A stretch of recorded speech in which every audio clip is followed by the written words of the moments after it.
सो hey guys, कैसे हो आप सब। उम्मीद करता हूँ आप सब बहुत अच्छे से होगे। तो गाइस, आज का वीडियो मैं सोच रहा था कि क्यों ना मैं आप लोगों को अपने काम के बारे में बताऊँ, what kind of job I do. So guys, आपको मैं बता दूँ कि मैं एक इलेक्ट्रिकल इंजीनियर हूँ। And I think you know that guys, because I had upload a video which is based on stringing work. अगर आप लोगों ने वीडियो नहीं देखा है, so you can watch that video if you want to know more about transmission line. और अगर आप लोगों को इस चीज़ों में इंटरेस्ट नहीं है तो आई रिक्वेस्ट यू वीडियो को स्किप कर दें। If you like this video and like know more about transmission line, so watch till the end. ये एक ऐसा लाइन है क्योंकि मैं कुछ चीज़ें फेस भी करा था, जिसमें कुछ लोगों का कहना था कि अरे एक इंजीनियर है, खेतों में जाता है, काम करता है। But guys, I proud of my self, because मैं ऐसी चीज़ बना रहा हूँ with the help of my team and my company.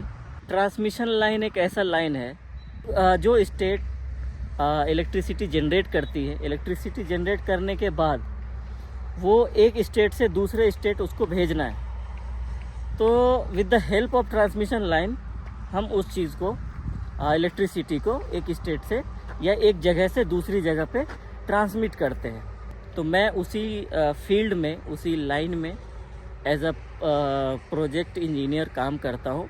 मेरा काम जो है वो ज़्यादातर साइट का है, बट कभी ज़रूरत पड़ती है तो मैं ऑफिस भी देख सकता हूँ। मैं जिस साइट पे हूँ, यहाँ पे सबसे पहले जो ट्रांसमिशन लाइन के लिए ज़रूरी होता है वो है टावर। तो जब टावर हम बनाते हैं तो टावर बनाने के लिए सबसे पहला काम है कि हम फाउंडेशन वर्क करें, जो उसका बेस बनता है। आप ये जानें कि ये जो लाइन है ये पावर ग्रिड की लाइन है। तो इस लाइन में मेरी जो कंपनी है वो एज अ कॉन्ट्रैक्टर कंपनी इस लाइन को बनाने का काम कर रही है। फिर हम सब कॉन्ट्रैक्टर एक और कॉन्ट्रैक्टर रखते हैं जो कि ये काम हमारा करके हमको देते हैं। और फिर हम लोग इसको पावर ग्रिड को, लाइन जब बन जाती है पूरी तरह से, तो हम उसको पावर ग्रिड को सबमिट कर देते हैं। फाउंडेशन वर्क, अब इसमें जो आप टावर का लेग देखते हैं उसको बेसिकली स्टब बोला जाता है, ठीक है। तो सबसे पहले हम ट्रांसमिशन लाइन में अब जो फाउंडेशन वर्क करते हैं तो उसके लिए क्या क्या ज़रूरी है। तो सबसे पहली चीज़ जो ज़रूरी है वो है जगह का पता करना कि कहाँ पे वो हमारा टावर आ रहा है। तो उसके लिए हमारा एक लोकेशन फिक्स किया जाता है। तो सबसे पहले सर्वे होता है। सर्वे होने के बाद फिर सारा, मतलब सर्वे भी अलग अलग टाइप का होता है, हम उतने डिटेल में नहीं जाएंगे। तो सर्वे में क्या करते हैं, हम उसको पता करते हैं और उस पर हम एक सेंटर पैग लगाते हैं, एक लकड़ी का या किसी भी चीज़ का, मतलब ज़्यादातर हम लकड़ी का ही लगाते हैं, ताकि उससे जो हमें पता चल सके कि उस टावर का, जो टावर हम एक प्लेस कर रहे हैं, उस टावर का सेंटर कहाँ पे है। तो सेंटर पता करने के लिए हम सेंटर पे प्लेस करते हैं। और ये मेनली ये काम जो है हमारे जो सर्वेयर्स हैं वो करते हैं। तो मैं आपको दिखाना चाहता हूँ कि जो सेंटर पैग होता है वो क्या होता है। तो वो पहले आप ये देखिए, लकड़ी नीचे डाला हुआ है इस चूने के अंदर। तो इस लकड़ी के ऊपर एक पॉइंट है, ये आप देख सकते हैं। यहाँ पे हमने एक कील ठोक रखा है, जो उसका एक पॉइंट है, जो सेंटर है, उस पे जो हमारा सर्वे का टीएस मशीन है वो प्लेस करते हैं। उससे एक्चुअल मेज़रमेंट और एक्चुअल रीडिंग आती है, जिससे हम सारा काम एक्यूरेसी से कर सकते हैं। तो हम बात कर रहे थे इस पे कि पहले ROW क्लियर करेंगे, खेत वालों की सहमति लेनी पड़ेगी और उसके लिए उनको कुछ मुआवजा सरकार की तरफ से दिया जाता है।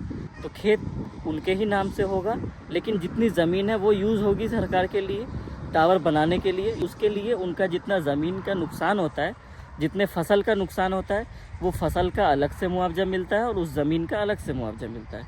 जब हमारा ROW क्लियर हो जाए, तो ROW क्लियर होने के बाद हम करते हैं पिट मार्किंग, ठीक है। तो पिट मार्किंग करने से पता चलता है कि हमारा जो चारों पिट है वो कहाँ कहाँ पे आ रहा है। तो उससे हमको सारा चीज़ पता चल जाएगा कि ये एक लेग है। तो उसमें आपको सबसे पहले मैं आपको दिखा दूं कि एक लेग जो इस लोकेशन पे मैं हूँ, ये फाउंडेशन वर्क का, इसका पिट मार्किंग हो चुका है और इसका एक पिट एक्सकेवेट भी हो चुका है। तो अभी आप देख सकते हैं, तो ये गड्ढा जो आप देख सकते हैं, ये पूरा और इसकी मिट्टी इधर उधर रखी हुई है। तो ये गड्ढा एक्सकेवेट हो चुका है। एक्सकेवेशन के बाद क्या करते हैं, हमको पता करना पड़ेगा कि किस टाइप का सॉइल है यहाँ पे और टावर किस टाइप का है।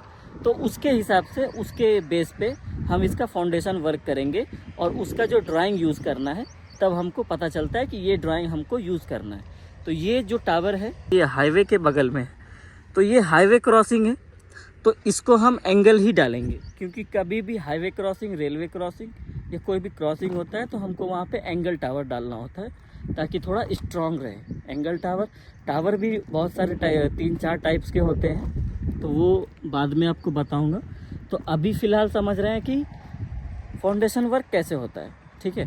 तो अब उसमें क्या करेंगे, जब सारा काम हमारा हो गया, एक्सकेवेशन हो गया, उसके बाद क्लासिफिकेशन के लिए हम मेज़र करेंगे कि कितने मीटर पे कौन सा सॉइल है, ब्लैक सॉइल है, येलो सॉइल है या रॉक है।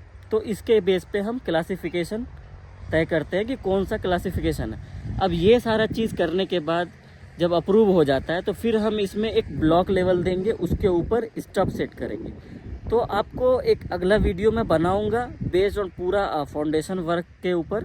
अभी बेसिकली मैं उसके बारे में थोड़ा सा बता रहा हूँ, तो जब उसको दिखाऊंगा तो आप लोग देखना ज़रूर, अगर आपको जानने की इच्छा होगी तो अभी क्या करेंगे, जब वो क्लियर हो जाता है हमारा, फिर उसके बाद हम क्या करते हैं, वहाँ पे स्टब सेट करने के बाद हमारा पीसीसी वर्क होता है। M10 यूज़ करते हैं पीसीसी के लिए और M20 हम यूज़ करते हैं बेसिकली आरसीसी के लिए, मतलब कास्टिंग के लिए, जो हमारे नॉर्मल लैंग्वेज में हम ढलाई भी बोलते हैं। तो पीसीसी के बाद स्टील वाइंडिंग होगी, फिर उसके बाद स्टील वाइंडिंग के बाद उस पर हम ढलाई करेंगे, और जब सारा कंप्लीट हो जाएगा फिर हम उसको 10 डेज़ के लिए मिनिमम क्यूरिंग करते हैं, उस पर पानी डालते हैं ताकि वो हमारा जो ढलाई है वो थोड़ा स्ट्रॉन्ग हो, अच्छा हो। तो उसके बाद क्यूरिंग, ऐसा नहीं है कि क्यूरिंग करने के बाद हम उसको ढकेंगे, मतलब ढकने को हम बैक फिलिंग कहते हैं। तो बैक फिलिंग हम तब करेंगे, ऐसा नहीं, उसका एक रूल है कि 3 लेयर में हमको करना है। मतलब पहले हम क्यूरिंग कर रहे हैं, उसके बाद थोड़ी सी मिट्टी डालेंगे, इतनी कि मतलब हमको 3 स्टेप में उसको भरना है। तो 3 बार में, तो वो पहला मिट्टी डालने के बाद अच्छे अमाउंट में पानी डालेंगे। पानी डालने के बाद जब हमारा क्यूरिंग होके वो मिट्टी थोड़ी बैठे, फिर हम दूसरा लेयर बनाएंगे मिट्टी का और उस पर डालेंगे। इसी तरह से हम पूरा फुल बैक फिलिंग करते हैं। तो बैक फिलिंग करने के बाद हमारा फाउंडेशन वर्क कंप्लीट हो जाता है। फाउंडेशन वर्क कंप्लीट होने के बाद हम इरेक्शन वर्क करते हैं। इरेक्शन मीन्स कि हम टावर को बनाते हैं पूरा ओवरऑल ऊपर तक, ठीक है, जो कि अभी मैं आपको दिखाता हूँ। ये हमारे सामने एक टावर बना हुआ है, ये है टावर, ठीक है। तो ये हमारा जो टावर दिख रहा है सामने, ये इरेक्शन इसका कंप्लीट हो गया है। इरेक्शन कंप्लीट करने के बाद जब हमारा एक 2-3 किलोमीटर, 4 किलोमीटर, 5 किलोमीटर कम से कम इतना होना चाहिए ताकि हम उस पर स्ट्रिंगिंग वर्क कर सके। स्ट्रिंगिंग मीन्स कि हम तार को लेके जा सके एक टावर से दूसरे टावर, इसी तरह से पूरा वायर को हम कनेक्ट कर सके कंडक्टर को, जो कि स्ट्रिंगिंग वर्क में दिखाया हूँ। और फिर भी आपको एक सामने हमारी दूसरी लाइन बनी हुई है, ये जो लाइन है, ये लाइन हमारी कंप्लीट है और फुल्ली चार्ज लाइन है, ठीक है। इस तरह का स्ट्रिंगिंग वर्क होगा। बेसिकली मैं शॉर्ट में आपको बताया हूँ, एक्चुअल में पूरा डिटेल में जानने के लिए तो मुझे उस साइड पे रह के उस टाइम में आपको बताना पड़ेगा। और ये जो लाइन है ये मेरा 132 किलोमीटर की लाइन है। तो इस 132 किलोमीटर में पूरा स्ट्रिंगिंग हो गया, सारा चीज़ ओवरऑल क्लियर है। अर्थिंग कर दिए, और उसके बाद अर्थिंग करने के बाद इंसुलेटर वगैरह, मतलब सारा चीज़ ओके है, प्रॉपर तरीके से। जब हमारा लाइन चार्ज हो जाता है तो फिर हम उसको पावर ग्रिड को सबमिट कर देते हैं। अब इसके बारे में और भी काफ़ी सारी चीज़ें हैं, और ये बताने का मेरा मकसद बस यही है कि मेरा एक व्लॉग तो बन जाएगा, मेरा एक वीडियो बन जाएगा, लेकिन जो लोग इस चीज़ को बिल्कुल ही नहीं जानते हैं तो वो भी इसके बारे में कुछ जान सके, ताकि आगे चल के वो भी देश को अच्छा बनाने में, देश को इलेक्ट्रिसिटी प्रोड्यूस करने में हेल्प करे, इस लाइन में आए, जॉब करे। लाइन तो बहुत अच्छा है, काम भी बहुत अच्छा है, नो डाउट, काफ़ी सारी फैसिलिटीज़ भी मिलती है। तो ये हमें अच्छे एक काइंड ऑफ बहुत गुड इन्वायरमेंट मिलता है और काम करने में मज़ा आता है। तो हमारी टीम भी बहुत अच्छी है, हम एक दूसरे के हेल्प से, अभी ये जो लाइन है हम अप्रोक्स 50% अचीव कर चुके हैं फाउंडेशन और इरेक्शन वर्क में। सो गाइज़ आज का वीडियो यहीं तक रहेगा, काफ़ी लंबा हो गया वीडियो। अगर आपको पसंद आया है तो आप वीडियो को लाइक ज़रूर करें, और आपको किसी चीज़ के ऊपर और भी जानकारी लेनी है तो आप कमेंट में ज़रूर बताएं, और अगर मुझे उस चीज़ का अच्छा नॉलेज होगा तो मैं आपको ज़रूर बताऊंगा, नहीं तो मैं उस चीज़ को सीख के फिर आपको बताऊंगा। तो ये वीडियो आज का यहीं तक रहेगा। सो गाइस तब तक के लिए अपना ख्याल रखें एंड वेट करें, नेक्स्ट वीडियो में ज़रूर कुछ ना कुछ लाता रहूँगा। बाय।